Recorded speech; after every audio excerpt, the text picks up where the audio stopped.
எங்க ஊர் சந்தனமாரியம்மன் கோவில்ல நேத்து வருஷாபிஷேகம் நடந்தது.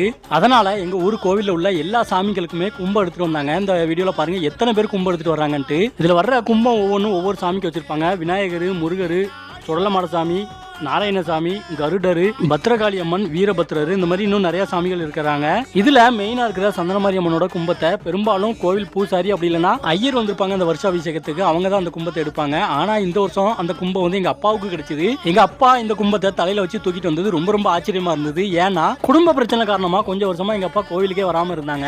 நான் நிறைய முறை எங்க ஊர் சந்தனமாரியம்மன் கோவில்ல போயிட்டு குடும்ப பிரச்சனை எல்லாமே சரியாகணும், எங்க அப்பா மனசை மாத்தி கோவிலுக்கு கூட்டிட்டு வாமான்னு சொல்லி நிறைய முறை வேண்டி இருந்தேன். எங்க அப்பாவோட மனசு மாறி கோவிலுக்கு வந்தது மட்டும் இல்லாம கோவில்ல முக்கியமா இருக்கிற கும்பம் அத்தனை பேர் இருக்கும்போது கரெக்டா சந்தனமாரியோட கும்பத்தை எங்க அப்பா எடுத்தது ரொம்ப ரொம்ப ஆச்சரியமா இருந்தது. போன வருஷம் ரொம்ப எதிர்ச்சியா நான் கோவிலுக்கு போனேன். அப்போ வந்து எனக்கு சுடலமாட சாமியோட கும்பம் கிடைச்சது. நீங்க இந்த மாதிரி கோவில் திருவிழால கும்பம் எடுத்திருக்கீங்களா? கும்பம் எடுத்திருந்தா எந்த சாமிக்கு எடுத்திருக்கீங்க அப்படின்னு கமெண்ட்ல சொல்லுங்க.